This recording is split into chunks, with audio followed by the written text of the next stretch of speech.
जाने किसकी नजर लगी है, वतन हमारा लहू लहू है।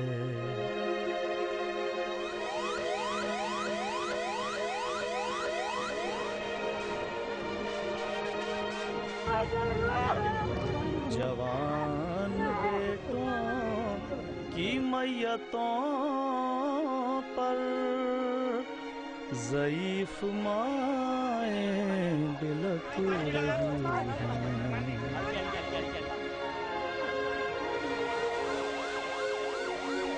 हजारों इंसान हैं बेसहारा, हर एक सहारा लहू लहू है।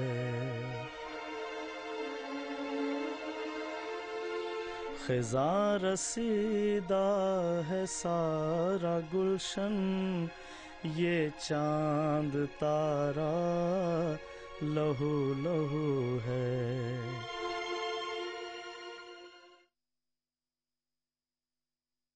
ऐसे ही बहुत से लोग जो अपने प्यारों की तलाश में हमारे साथ मौजूद हैं स्टूडियोज में, वो आप देख सकते हैं। गमज़दा चेहरे हैं उनके, कुछ कह नहीं पा रहे, अभी भी शौक की कैफियत में हैं। उनसे भी हम गुफ्तगू करेंगे और जानेंगे कि किसका प्यारा अब तक लापता है, कहाँ कहाँ उसको तलाश किया गया।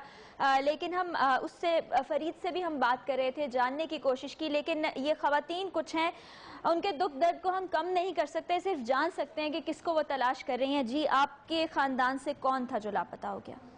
मेरा लड़का था बाबू, में हमारे ज़्यादा दिन नहीं हुआ शादी का, मेरा बच्चा है अभी जो परसों से गया हुआ अभी तक नहीं आया। ये मेरी बहू है और ये मेरी समधन है, और इसके अलावा कोई है ही नहीं है कमाने वाला। मेरा कोई भी नहीं है, ये मेरी बहू है और ये मेरी समधन है, और वो मेरा लड़का उधर से बैठा हुआ और कोई भी नहीं है। बाबू कौन देगा, बाबू मेरी बहू को कौन सहारा देगा? ये मेरी बहू है, हम इसको सहारा कैसे होगा बाबू? हमसे नहीं होगा बेटा। कहाँ कहाँ तलाश किया आपने अपने बेटे को?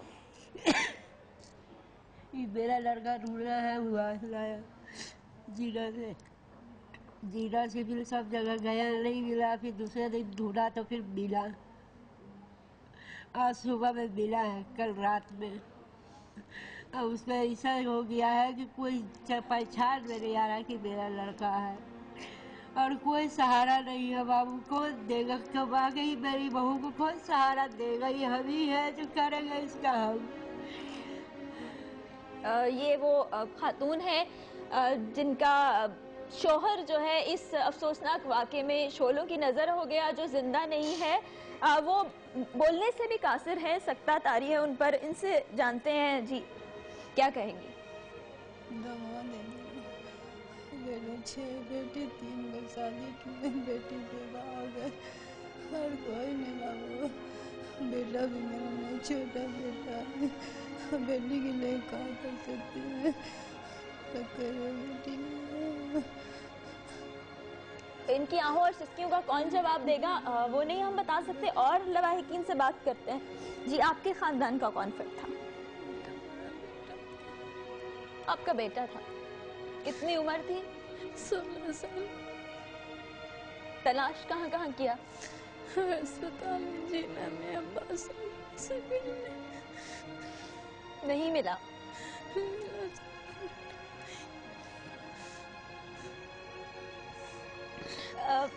कब से काम कर रहा था आपका बेटा? 1.5 साल से उसी फैक्ट्री में? जी। आपके खानदान में और कौन कौन लोग हैं? 2 छोटा बेटा, 1 बेटी। आपके खानदान से कौन था? बड़ा भाई था वो मेरा। ये आपकी वालिदा है। तो आखिरी बार जब मिलके गए, क्या कुछ याद है? क्या बात हुई? किस वक्त में मुलाकात हुई आखिरी? आखिरी इसमें यही सिर्फ कहा मैं शादी में शरीक नहीं होगा। किसकी शादी थी? भाई का। बस इतना बोला, चला गया वो, घर से नहीं आया। इसका जिम्मेदार वो फैक्ट्री वाला है। जब वो फैक्ट्री में 1-2 दफ़ा हादसा हो गया था, उन्हें चाहता सील लगा देना, दोबारा चालू नहीं करना चाहता। अभी जो इतने मासूम मारे गए, किसका 14 साल 15 साल, सबकी ज़िंदगी तो चल गई, वापस तो नहीं आएंगी। कौन कमा के देगा इनको? बड़ा भाई मेरा वही था सहारा। एक घर का एक ही कमाने वाला एक फर्क। ही कमाने वाला फर्ज तो अब घर भी है किराए का, इंसान कमाएगा क्या, किराया भरेगा क्या, खाएगा कुछ किसी से बात की आपने? फैक्ट्री के मालिक तो फरार हो चुके हैं अब तक। लाश तो इतनी मुश्किल से मिली, उसकी हेड बॉडी, तो बात कौन करेगा? कोई नहीं तवज्जो दे रहा इस बात को, कोई कुछ नहीं कर सकता। लिहाजा इस कंपनी को जल्द से जल्द बंद कर देना चाहिए। उस फैक्ट्री के मालिक को ऐसी कड़ी सज़ा दें, याद रखें वो ज़िंदगी में कितने मासूम और कितने बेबस औरत, मजबूर माँ, कभी ऐसा नहीं हो, किसी फैक्ट्री में भी नहीं हो कि मैं बोला गया पेमेंट मिलने जा रहा, कह रहा पेमेंट लेके आऊँगा घर, तो कह रहे थे हम लोग किराया देंगे। वो पेमेंट के लाने के चक्कर में उसने ताला लगा दिया, बाहर से लगा के चौकीदार फरार था, केमिकल छिड़क के आग लगाया। जल्द से जल्द इस फैक्ट्री को बंद कर दें, यही गुजारिश है ये हुकूमत बच्ची से। किसकी है? बच्ची मेरी है, और इस बच्ची का सारा खर्च भी वो आपका भाई उठाता था? सब उठाता, अफोर्ड करता था। अब कौन करेगा? अब कौन करे? कोई भी नहीं करेगा। ये मासूम बच्ची जो आप देख रहे हैं हमारे साथ मौजूद है, वो वाहिद लड़का कफील था जो कि अब इस वक्त दुनिया में मौजूद नहीं है। इनसे जानते हैं कि क्या ऐसे जज्बात हैं जिनका इजहार नहीं किया जा सकता, बताए नहीं जा सकते, लेकिन फिर भी। ये हमारी बहन है, सही है, ये वाली हमारी बहन है और ये मेरी भांजी है।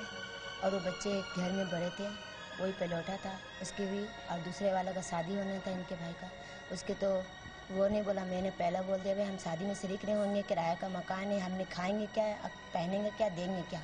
उसकी डेड बॉडी ढूंढते पूरा अस्पताल और जीनत हो गया, अस्पताल हो, ये वाला ये वाली सब में हमने देखा, कहीं नहीं मिला। जब हमने मिला तो हमारे बच्चे इस साल में मिला, तो हमने कुछ कह नहीं सकते, सही है।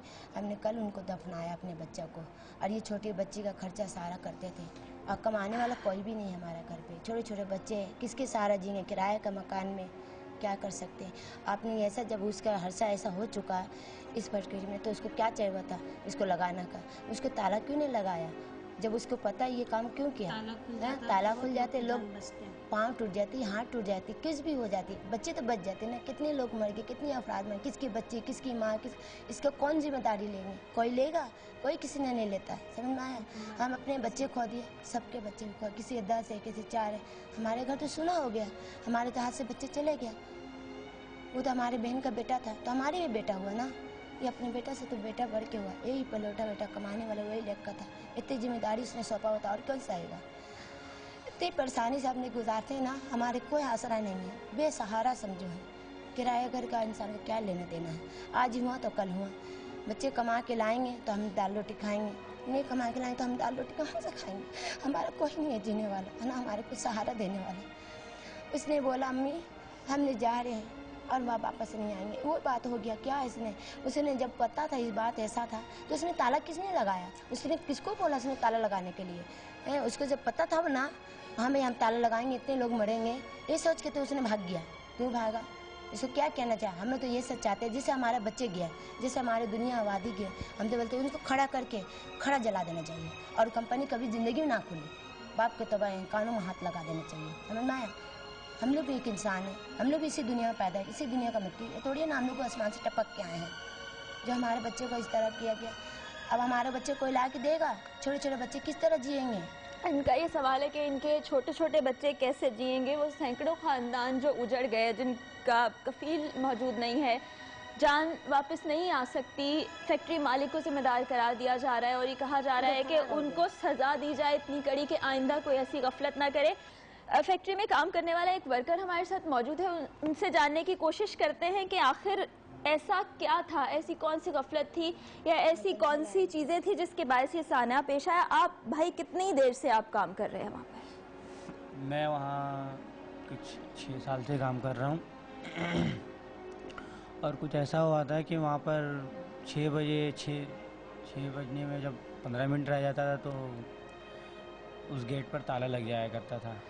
ताला क्यों लगता था? हमने देखा, खुद भी जाके देखा कि वहाँ सारे दरवाजे जो हैं उन पर ताले पड़े हुए हैं, एक गेट था उसको भी बंद कर दिया गया। क्या ऐसी कयामत आ गई थी? ये कुछ ऐसा हुआ था कि वो 1-2 दिन से जो है ना वो कह रहे थे कि प्रोटेक्शन हमें चाहिए।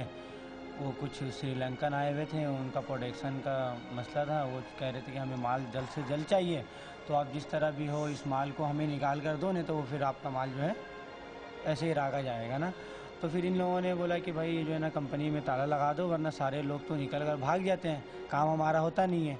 तो इन लोगों ने ताला लगा दिया। ये दूसरा दिन था ये इन लोगों ने ताला लगाया। तो इससे पहले कभी भी ऐसा नहीं हुआ, और जब भी 2 दफ़ा पहले भी आग लगा, हम लोगों ने खुद वहाँ पर काबू पाया, आग को काबू पाया। और बहुत सा यानी कि सब ने सेठ से भी कहा कि ऐसा क्यों हो जाता है, पहले भी बिजली की वजह से हुआ। अभी तो हम लोगों को ऐसा लगा कि हम लोग खुद वहाँ पर काम कर रहे थे, हम लोगों को ऐसा लगा कि वहाँ पर किसी ने केमिकल वहाँ छींट पर जो कर आग लगाया। वर्कर मौजूद थे उन्होंने बताया कि इससे पहले भी वहाँ पर आग लगी, लेकिन पानी नहीं मौजूद था। ऑक्सीजन सिलेंडर्स जो कि हंगामी हालात में इस्तेमाल किए जाते वो भी नहीं होते थे। किसी ने सिलेंडर को उठाए तो उसमें कुछ भी नहीं है, किसी में अगर थोड़ा बहुत होता है तो होता है, वरना फिर कुछ नहीं होता है वहाँ पर। मुजरिमाना गफलत का मुजाहरा किया गया। आपने देखा कि वहाँ पर कोई ऐसी चीज़ मौजूद नहीं थी जिसको हंगामी हालात में इस्तेमाल करते हुए वहाँ से बाहर जाया जाता। सैकड़ों खानदान उजड़ गए। बच्चे अपने बाप का इंतज़ार कर रहे हैं, माओ का इंतज़ार कर रहे हैं। हम यहाँ पर इंतज़ामिया को कसूरवार ठहराएं, उस मिल्क के मालिक को कसूरवार ठहराएं, या हुकूमत को, जब आप कुछ दिखाई नहीं देता। लेकिन डॉन न्यूज़ की एक काविश है, डॉन न्यूज़ के सारे जो एम्प्लॉयज़ हैं, जो सारे वर्कर्स हैं, जो काम करते हैं सच की तलाश में और जो भी हकायक आपके सामने लाने के लिए, तमाम टीम की जानिब से 1 दिन की तनख्वाह इन तमाम लवाहिकीन के नाम की जाती है जिनके कफील नहीं है, जिन बच्चियों के सर से उनके बाप का साया उठ गया, जो माएँ अभी भी शायद अपने बच्चों के घर वापस आने का इंतज़ार कर रही हैं, जो समझती हैं कि शायद मुर्दा खाने जाके, शायद किसी हस्पताल के चक्कर काट के, इस उम्मीद के साथ कि शायद उनकी ज़िंदगी का जो वाहिद कफील है, उनकी ज़िंदगी का जो वाहिद सहारा है, वो उनको वापस मिल सके। लेकिन वो मायूस लौटती हैं। कौन उनको बताएगा कि वो अब दुनिया में मौजूद नहीं है? कौन उनको बताएगा कि उनको सहारा देने वाला कोई नहीं है? ये सब सवालात वो हैं जिनका जवाब देने वाला कोई नहीं है। यहाँ पर हम एक ब्रेक लेते हैं, ब्रेक के बाद वापस आएंगे और ख़बरों के सिलसिले को आगे बढ़ाएंगे और बढ़ेंगे अपने साथी एंकर फरीद रईस की जानिब। डॉन न्यूज़ के साथ रहिए।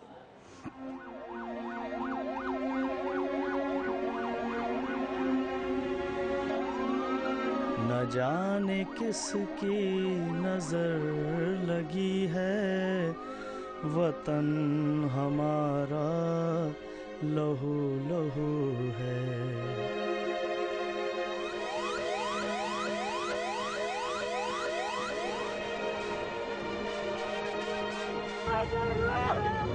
जवान बेटों की मैयतों पर ज़ईफ़ माएँ बिलख रही हैं।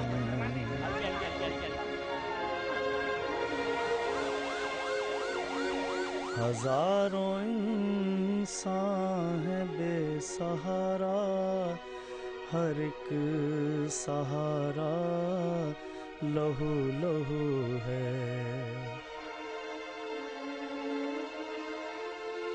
ख़िज़ां रसीदा है सारा गुलशन, ये चांद तारा लहू लहू है।